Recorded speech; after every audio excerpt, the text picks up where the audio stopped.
Some of the work you've done in the US, I've noticed Philadelphia, the Connected Citizen proposition. I think we talked about this early in the interview about engagement, but what are some of the learnings, say, that you've seen, say, out of Philadelphia that would be relevant, say, to a city like Sydney or an agency like DHS? So the amazing thing about the city of Philadelphia is you had a mayor who was very determined to make sure that the city of Philadelphia was attracting investment. So businesses moved there, was cracking down on crime, and had made education a big priority. So it begins with public safety. And one of the things he did is he said, look, the government doesn't have to be the answer to every problem. What if we use these modern platforms and we were able to engage citizens in the same way they engage with each other on Facebook? And so they realized that there were parks, where there were needles on the ground and open air drug markets and graffiti everywhere. And so instead what they said is, well, what if we had precinct captains online, this program called Philadelphia Rising, and allowed citizens to self-organize and bring government in as part of that conversation, as part of that solution, instead of being the only solution. And so suddenly you started seeing these areas that were crime-ridden. People were coming in, taking pictures, reporting graffiti, getting pictures of the open air market, and bringing in police officers where necessary. And you started seeing outcomes that weren't possible in the past. In the same capacity, every city in the world, including Sydney, can benefit from that, where the government can become the platform and can tap into the ingenuity and the creative spirit of its citizens. So no longer do you have this relationship, where you have the government and you have subjects. Unfortunately, that's how a lot of governments think. Instead, citizens can be co-creators. In a democratic society, they can help solve a lot of the problems. And I think too many political leaders don't tap into that.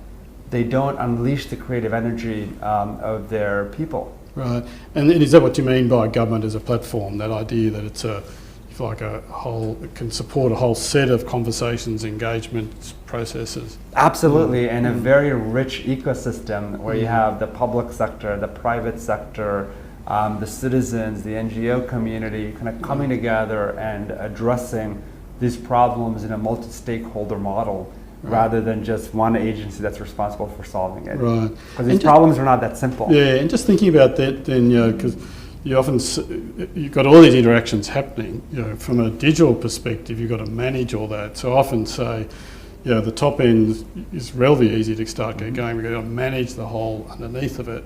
What's your advice around that sort of area? Well, I actually think it's significantly easier, right? And the reason is because with these interactions, you have a wave of data that's generated, and the capabilities that exist today with analytics, the ability to slice and dice and cube and be much more precise and predictive around what types of interventions you need or services you need to deploy. So the example of, let's say there's snow in the city of Philadelphia and you need to be able to plow. What if, using sensor data on snow plows and mobile device, you could tell somebody, when the snowplow is coming to plow their street on a real-time basis. What if, you could actually get these Department of Public Works trucks that are going out there and picking up trash or cleaning streets, have cameras that can actually take pictures of license plates and figure out which ones are delinquent or haven't paid their tickets, right? So you can actually not only lower the cost of government operations, but you can provide better data around public safety, around healthcare, so that the government is investing in the appropriate places. I mean, I'll give you an example on the private sector side, which I think is amazing.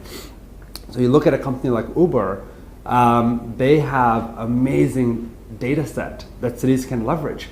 So the ability to be able to figure out if you and I are neighbors and we're leaving our house roughly around the same time and going roughly around the same area in the city for work, what if you could carpool? And that's one of the things they did. That's why they created, Uber Pool. And they have amazing data across the whole city to be able to say, well, what if we could lower the cost of providing transportation so it's even cheaper than the municipal bus service? And the city can benefit immensely if it shared that data with Uber to be able to figure out how can the city do better planning. Right. Right? It's not just Uber. What about Airbnb? Right? And you look at the occupancy rates around the city. What does that mean in terms of growth and economic value that's created?